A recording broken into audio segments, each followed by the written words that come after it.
Bismillahirrahmanirrahim.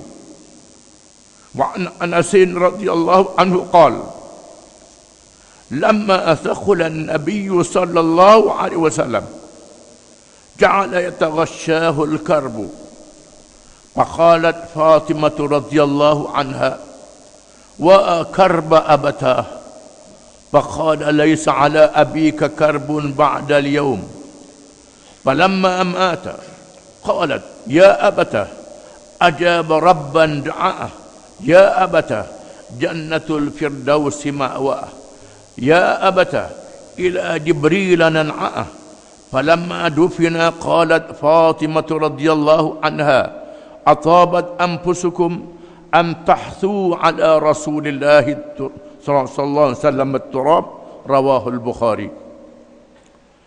Dari Anas radhiyallahu anhu katanya, manakala beratlah sakit Nabi sallallahu alaihi wasallam menyebabkan dia didatangi oleh kedatangan sakit ketika nazar,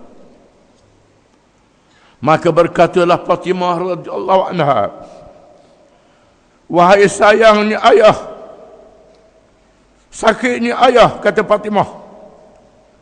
Lalu Rasulullah bersabda, tidak ada sakit lagi kepada ayahmu selepas hari ini. Dan setelah baginda wafat, berkata Fatimah, wahai ayah yang ku sayangi, Tuhan menyahut, menerima doanya. Wahai ayah yang ku sayangi, syurga Firdaus tempatnya. Wahai ayah yang ku sayangi, kepada Jibril aku mengadu sedih tentang kematiannya. Setelah dikebumikan, berkata setelah dilakukan upacara pengumian, berkata Fatimah radhiyallahu anha, adakah kamu berasa senang kamu menimbuskan tanah-tanah ke atas Rasulullah sallallahu alaihi wasallam? Ada riwayat Bukhari. Hadis ini menunjukkan bagaimana Nabi SAW menghadapi sakratul maut, menghadapi kematian dalam keadaan nazak, dalam keadaan yang napasnya tertahan-tahan, lelah, dalam keadaan yang terhungap-hungap, dalam keadaan sedar, tak sedar, sedar, tak sedar. Di masa itu putrinya Fatimah Zahra radhiyallahu anha mengadu kepada Allah tentang sayangnya kepada Rasulullah SAW, ayahnya. Mengadu tentang sakitnya ayah, minta ayah dia dijangankan sakit. Lalu Nabi kata, wahai anak, ayahmu tidak sakit lagi selepas ini. Nabi bersabda, lepas ni tidak ada sakit lagi lepas mati ini. Sakit menghadapi untuk mati saja. Di mana kepada orang yang ada dosa, sakit mati ini boleh menghilangkan dosanya, dengan syarat dia sabar dan bergantung pada Allah. Kepada orang yang tidak ada dosa, ditinggikan martabatnya. Dengan sakit itu martabatnya menjadi tinggi, ditambahkan pahalanya. Setelah Nabi SAW mati wafat, maka Fatimah mengadu lagi, wahai Tuhan, terimalah doa, terimalah doa ayahku. Disebut dalam hadis yang lain, Nabi ketika nak mati berdoa, ila rafiqil a'la, Allahumma ighfir dhunubi warhamni, ya Allah ya Tuhanku, ampunilah dosaku dan kesianlah aku. Ila rafiqil a'la, nak bertemu kepada Tuhan yang sangat hampir kepadaku, yang maha tinggi. Dan Nabi wafat. Bila wafat, maka Fatimah pun sedih dan minta Allah Ta'ala terima doa ayah dia, walaupun ayah dia seorang Rasul, dan minta diletakkan di syurga Firdaus, syurga yang tinggi di sisi Allah, dan mengatakan dia tak boleh nak beritahu kepada siapa. Malaikat mengadu kepada Jibril alaihi salam. malaikat, pemimpin malaikat yang sangat hampir kepada Nabi SAW. Setelah dia melihat ayah dia dikebumikan, ditimbuh tanah di atas Rasulullah, lalu dia berkata lagi, adakah kamu tergamuk menimbuskan tanah-tanah di atas jasad Rasulullah? Kata Fatimah kepada sahabat-sahabat yang menimbus jasad Nabi SAW. Menunjukkan betapa sayangnya anak Nabi dan sahabat-sahabat Nabi kepada Nabi SAW ketika berlakunya kewafatan. Dalam keadaan bengong, tak tahu nak buat apa. Ada yang rebah tak boleh bangun, macam nak pengsan. Sayyidina Umar bangkit mengatakan Rasulullah tidak wafat, Rasulullah tak mati, Rasulullah hanyalah pengsan saja. Sebagaimana Nabi Musa alaihi salam pengsan ketika bermunajat kepada Allah. Dia akan sedar balik. Barang siapa yang kata Rasulullah wafat, aku pancung leher dia, kata Sayyidina Umar. Ucapan Sayyidina Umar ni menyebabkan golongan munafik tak berani akak kepala. Dalam keadaan yang haru biru, sehingga datang Sayyidina Abu Bakar As-Siddiq radhiyallahu anhu. Sayyidina Abu Bakar mari dan masuk dalam bilik, tengok memang Rasulullah dah wafat. Cium jasad Rasulullah, kemudian Sayyidina Abu Bakar tutup dengan selimut, keluar ke masjid dan terus menyampaikan ucapan, menyampaikan syarahan, menunjukkan Abu Bakar seorang yang mempunyai ketokohan yang hebat. Dalam keadaan haru biru, dia boleh menenangkan orang. Ketika Sayyidina Umar, Osman, Ali, Abdurrahman bin Auf, semua sahabat-sahabat tak tahu nak buat apa, Abu Bakar bangun menyampaikan ucapan dengan tidak peduli kepada apa yang Sayyidina Umar sebut. Sayyidina Umar pun terduduk, Sayyidina Umar, dan Abu Bakar menyampaikan ucapan, ayuhan nas, fa innahu man kana ya'budu Muhammadan fa inna Muhammadan qad mat. Wa man kana ya'budu Allah fa inna Allah hayyun la yamut. Wa ma Muhammadun illa rasulun qad khalat min qablihi ar-rusul. Afa imma ta'aw qutilan qalabtum ala a'qabikum. Wa man yanqalib ala aqibaihi falan yadurra Allah syai'a wa sayajzillahu syakirin. Wahai semua orang yang hadir, ketahuilah, barang siapa yang menyembah Muhammad, Muhammad sudah mati. Barang siapa yang menyembah Allah, Allah Ta'ala tidak mati sekali-kali. Dan tiadalah Muhammad melainkan dia seorang Rasul. Seorang Rasul yang dilantik oleh Allah. Telah berlalu sebelumnya Rasul-Rasul yang lain. Rasul-Rasul zaman dulu ramai, Nabi Adam, Nuh dan lain-lain. Semua Rasul-Rasul sudah mati. Muhammad juga mati. Adakah sekiranya Muhammad, Allah Ta'ala menyebut dalam Quran, Allah Ta'ala sebut dalam Quran, dibaca ayat Quran, adakah sekiranya Muhammad mati ataupun dia dibunuh, maka tumit-tumit kamu berpusing, kamu lari daripada Islam? Barang siapa yang tumit dia berpusing lari daripada Islam, dia tidak memberi apa-apa mudarat kepada Allah. Tak bagi mudarat kepada Allah sedikit pun. Allah Ta'ala memberi balasan kepada orang-orang yang syukur. Bila dengar ucapan Sayyidina Umar perlembek selalu. Dan semua barulah sedar Nabi sudah wafat. Kemudian diuruskan jenazahnya. Nak tanam di mana? Ada orang yang tahu hadis, Nabi kata, tiap-tiap Nabi yang mati ditanam di tempat dia habis umur di situlah. Tak boleh diangkat jenazahnya. Maka ditanam di rumahnya, di situ tempat dia mati, tak boleh alih pergi ke lain. Itu adat Nabi-Nabi yang wafat. Semayang, dimandikan. Dimandikan macam orang lain lah, dikapan. Dan nak disemayang, tidak ada imam. Tak tahu siapa jadi imam. Maka semayang masing-masing. Dimulai dengan keluarganya. Keluarga dia semayang dulu. keluarga, lepas tu sahabat-sahabat kalangan muhajirin, sahabat-sahabat kalangan ansar, kanak-kanak, perempuan, semayang masing-masing, bergilir-gilir. Dengan tidak ada imam, tak ada imam. Tak ada imam. Itulah upacara mengemumikan jasad Nabi. Di Mekah pula, orang Mekah dalam keadaan huru-hara. Macam mana Nabi dah wafat, nak balik agama asal ke, nak sembah berhala pula. Lalu Suhail bin Amr ialah perunding ketika perjanjian Hudaibiyah. Dia wakil orang kafir masa tu.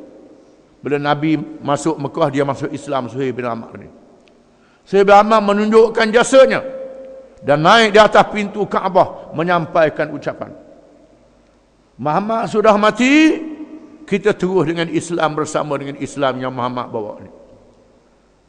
Jangan ada siapa yang lari daripada Islam.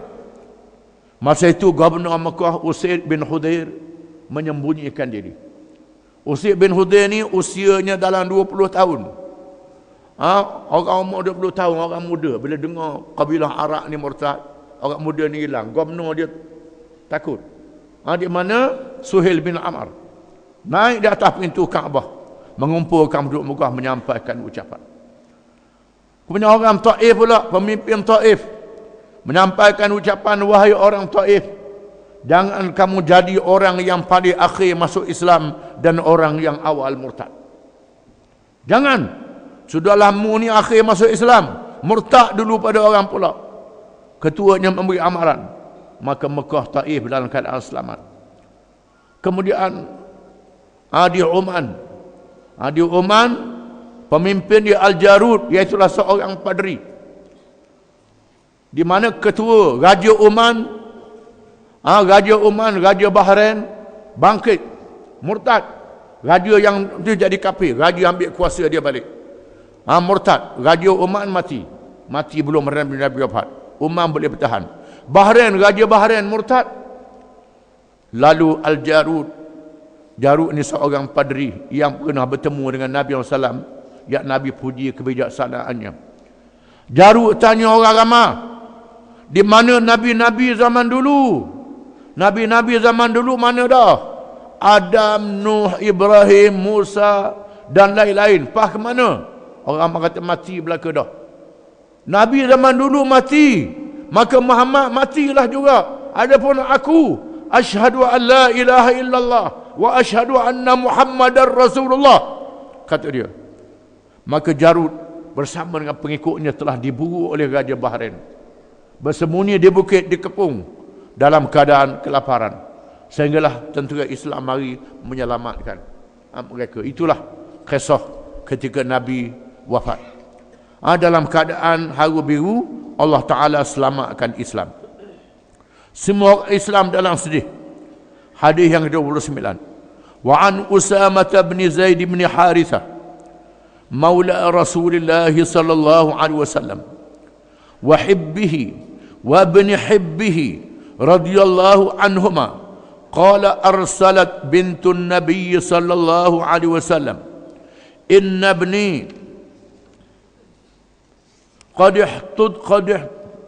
ihtudir فأشهدنا فأرسل يقرئ السلام ويقول إن لله ما أخذ وله ما أعطى وكل شيء عنده بأجل مسمى فلتصبر ولتحتسب فأرسلت إليه تقسم عليه ليأتينها فقام معه سعد بن عبادة ومعاذ بن جبل سعد بن عبادة ومعاذ بن جبل وأبي بن كعب وزيد بن ثابت ورجال رضي الله عنهم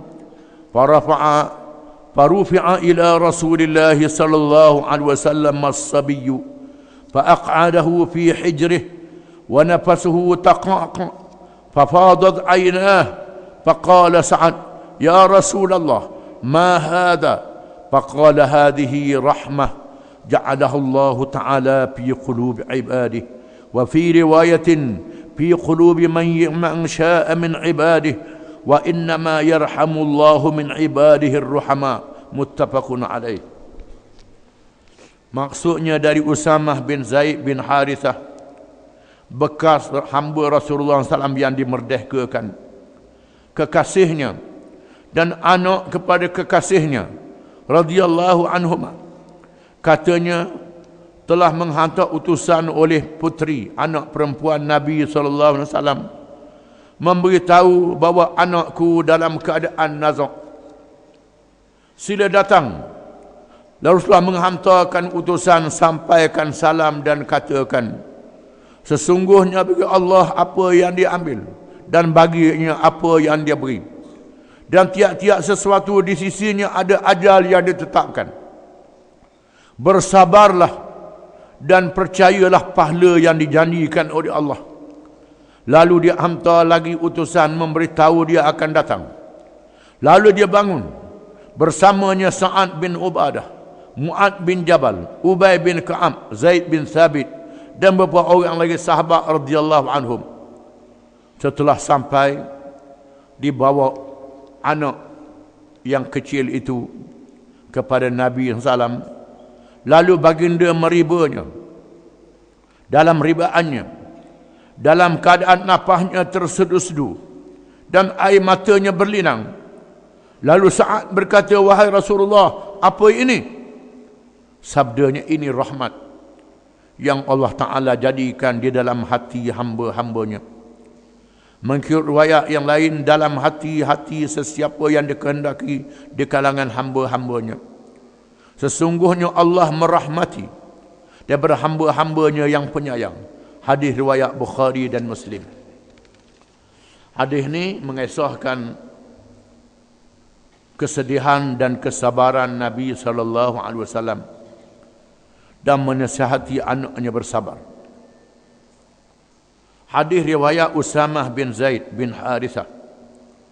Usamah ni cucu angkat Nabi.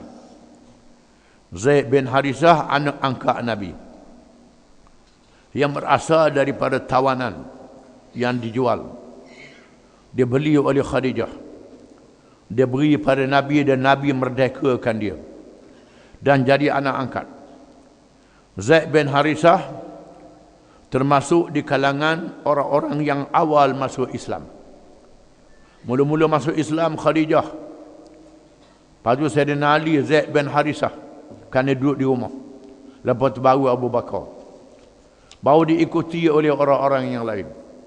Waraqah bin Naufal diikuti oleh orang-orang yang lain. Di mana Zaid bin Harithah termasuk orang yang awal masuk Islam, jadi anak angkat Nabi, dan Nabi hantar memimpin bala tentera memerangi Rom di Mu'tah, dan syahid di dalam peperangan Mu'tah. Dia syahid di medan perang Mu'tah, Zaid bin Harithah. Meninggalkan anak dia Usamah.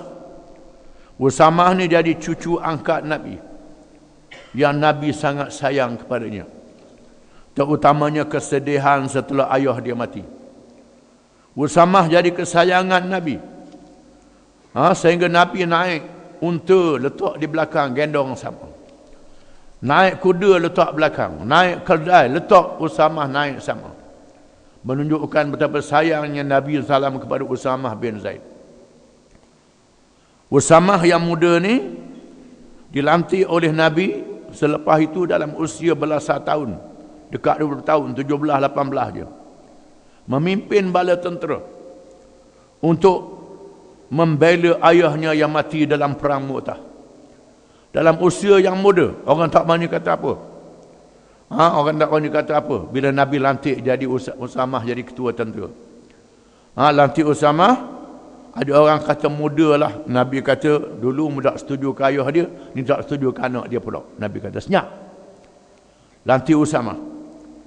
Usamah keluar di pinggir Madinah, tiba-tiba Nabi dalam keadaan nazak.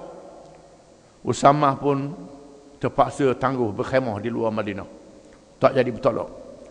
Dengar Nabi wafat, balik ke Madinah semula. Setelah selesai urusan Nabi dikebumikan, Abu Bakar dilantik menjadi khalifah. Abu Bakar terus suruh Usamah pergi memerangi Rom, dalam keadaan Madinah dikepung oleh kabilah-kabilah Arab yang murtad, yang jumlahnya ratus-ratus ribu. Lalu sahabat yang tua-tua macam mana ni khalifah ni, dalam keadaan bahaya, negeri bahaya, dia suruh Usamah pergi mimpin bala tentera. Dah lah budak pula, suruh pimpin bala tentera lawan Rom. Ini bahaya. Orang tak berani nak temu Abu Bakar, takut. Suruh Saidina Umar pergi. Saidina Umar pergi jumpa dengan Abu Bakar. Wahai khalifah, orang ramai minta supaya tak sah hatalah tentera Usamah ni. Abu Bakar pikah bangun, pegang janggut Saidina Umar, pegang kepala juga kau.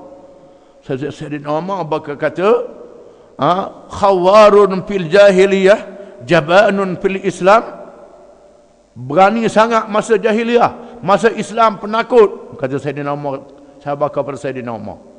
Senyap Saidina Umar. Saidina Bakar kata, tidak, teruskan tentera ni pergi.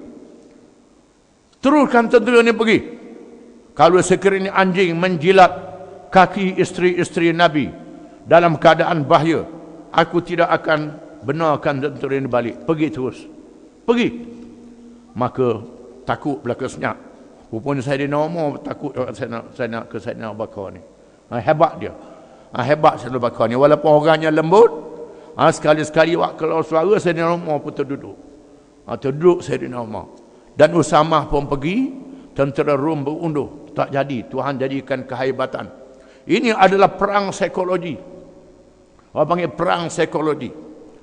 Bila Saidina Abu Bakar atau tentera Usamah pergi lawan Rom, menyebabkan orang murtad kata, ni hebat ni. Dalam keadaan Madinah dikepung pun dia atau tentera lagi keluar. Sudah tentu ni kekuatan yang hebat. Ini perang psikologi dia panggil. Sekarang ni perang psikologi. Ini kebijakan Sayyidina Abu Bakar As-Siddiq radhiyallahu an. Lepas tu terus Usamah pun balik, susung bala tentera, perangi orang-orang murtad semuanya. Dalam kisah yang terkenal. Ini Usamah bin Zaid radhiyallahu an. Dan Usamah ada juga tepat orang nak mengadu ke Nabi. Bila seorang perempuan yang bangsawan, orang perempuan kaya pencuri, sabit kesalahannya, dia seorang bangsawan pencuri, lalu dihukum potong tangan. Lalu pembesar-pembesar Arab yang sudah masuk Islam ni rasa tak sedap nak kerat tangan. Ini dating ni bukan sembarangan ni. Dating ni. Orang hebat ni. Macam mana? Lalu nak mengadu ke Nabi takut. Suruh Usamah beritahu ke Nabi. Lalu Usamah pun beritahu, wahai Rasulullah, orang mengadu ni, dating ni, kena kerat tangan. Dia curi, tak pernah sabar dah hukum kerat tangan. Lalu Nabi kata ke Usamah, atashfa' fi haddin min hududillah. Meminta syafaat, ini hudud yang ditetapkan oleh Allah. Hukum hudud ni hukum Allah, bukan hukum aku, ni hukum Allah. Nabi kata, ini hukum Allah. Meminta supaya batalkan hukum Allah, ini hukum Allah. Kita tak boleh batal, bukan hukum aku, hukum Allah Ta'ala. Lah ni pula orang kata ni hudud pah lah, hudud apalah, macam-macam pula. Ini hudud Allah, bukan hudud aku ni. Meminta syafaat, hapuskan hudud Allah. Lalu Nabi keluar ke masjid menyampaikan ucapan kepada orang, ayuhan nas, fa innama ahlaka alladhina min qablikum idza saraqa asy-syarif tarakuhu wa idza saraqa adh-dha'if qata'uhu wa aymallahi law kanat Fatimah binti Muhammadin saraqat laqata'tu yadaha. Sesungguhnya binasa umat zaman dulu. Ini ada orang mengadu kepada aku ni. Ada seorang bangsawan mencuri, minta digugurkan hukuman. Sesungguhnya binasa umat zaman dulu. Bila orang mulia buat salah, dibebaskan. Bila orang yang lemah buat salah, dipotong tangannya. Demi Allah, sekiranya anakku Fatimah binti Muhammad mencuri, nescaya aku potong tangannya, kata Nabi. Jangan ke orang lain. Kalau anak aku Fatimah binti Muhammad sabit kesalahan mencuri, aku hukum potong tangan juga. Aku tak kira siapa dia. Ini menunjukkan bagaimana Usamah bin Zaid ini seorang yang rapat dengan Nabi SAW, sehingga nak mengadu pun guna Usamah. Itu. Usamah meriwayatkan hadis ni, menceritakan peristiwa cucu Nabi dalam keadaan sakit. Cucu daripada salah seorang anak Nabi, tak disebut di sini. Ada riwayat mengatakan anak kepada Zainab atau Kulsum atau Ruqayyah. Salah seorang daripada anak Nabi. Cucu lelaki pula. Cucu lelaki. Itulah Nabi sangat sayang. Untuk harapnya cucu lelaki ini boleh ganti dia. Tapi Tuhan tak izin. Tuhan tak izin. Tuhan nak ambil nyawa dia. Lalu dalam keadaan nazak, lalu anak Nabi pun atau utusan beritahu ke ayah suruh balik. Suruh balik tengok cucu sakit ni. Lalu Nabi suruh orang pergi dulu, sampaikan salam. Suruh dia sabar, beritahu ke dia ini kepunyaan Allah. Anak-anak kita, harta kita, diri kita, kepunyaan Allah. Bila kepunyaan Allah, Allah boleh ambil bila-bila masa saja. Dan Allah mempunyai ajal yang ditetapkan. Masa ditetapkan, bila nak mati mesti mati. Bila Allah tetap tak boleh mati. Mati tetap mati, tak boleh halang lagi. Beritahu ke dia, suruh dia sabar dan percaya adanya balasan pahala sabar daripada Allah. Menunjukkan bahawa bila menghadapi sedih, kita disuruh sabar. Sedih tak apa, menangis tak apa, sabar. Kemudian Nabi atau utusan lagi nak pergi, Nabi akan pergi. Nak selesai urusan dulu. Setelah selesai urusan, Nabi pun pergi. Diiringi oleh Sa'ad bin Ubadah. Sa'ad bin Ubadah ni ialah pemimpin Ansar yang dicalonkan oleh golongan Ansar jadi khalifah lepas Nabi wafat. Tapi dia tak dipilih, pilih Abu Bakar juga. Mu'ad bin Jabal, seorang sahabat yang alim. Ubay bin Ka'ab, seorang sahabat yang alim, yang tahu bahasa Ibrani, tahu bahasa Yahudi. Ubay bin Ka'ab, yang Allah Ta'ala suruh Nabi baca Quran di hadapan Ubay, menunjukkan ilmu dia. Zaid bin Thabit, seorang sahabat yang alim dalam ilmu matematik, dalam ilmu hisab. Sahabat yang alim dalam ilmu hisab. Dengan sebab itu ilmu faraid, Zaid bin Thabit yang paling alim di kalangan sahabat-sahabat Nabi, kerana dia mahir dalam ilmu hisab. Dan beberapa orang sahabat yang lain. Setelah sampai, dibawalah anak itu kepada Nabi SAW, dan Nabi pun meribanya. Nabi pun riba cucu dia.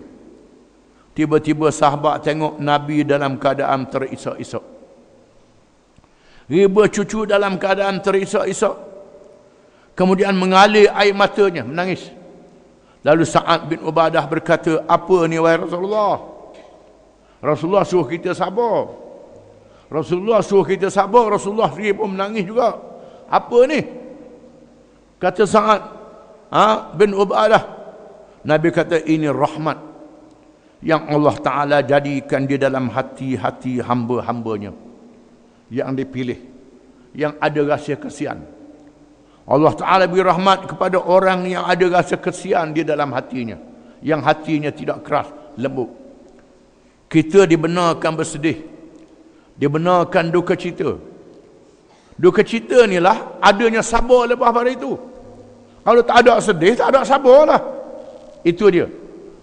Dibenarkan kita bersedih, dibenarkan kita berduka cita, dibenarkan kita menangis keluar air mata, tetapi kena sabar. Yang tak bolehnya tidak sabar. Di antara tanda tak sabar ialah amalan-amalan orang jahiliah.